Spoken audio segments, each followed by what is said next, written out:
Hey, this is Mathdoctor, and let's begin with organic compounds.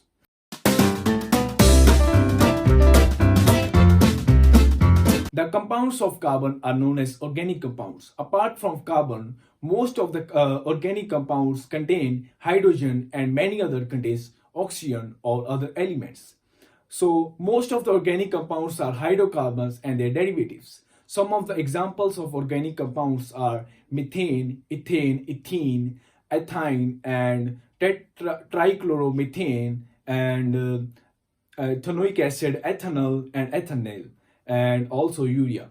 Carbon compounds are or covalent compounds having very low melting points and also boiling point. This is shown in the following table. So the low melting and boiling points of carbon compounds show that the forces of attraction between the molecules are not very strong. So they are covalent compounds. Most of the carbon compounds are non-conductor of electricity except graphite. This also showed that the carbon compounds are covalent in nature.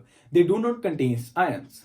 Organic compounds occur in all living things like plants and animals. Initially, all the organic compounds were extracted from the natural materials obtained from living things.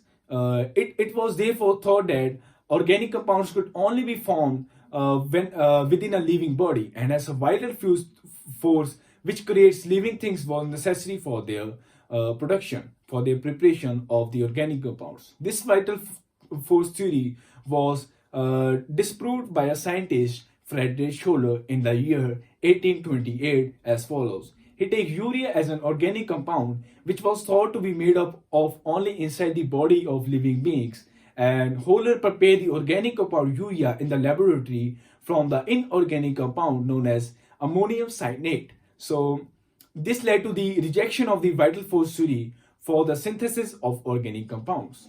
So oxides of carbon like carbon monoxide and carbon dioxide, carbonates, hydrogens, and carbides are also carbon compounds, but they are not considered to be an organic compounds.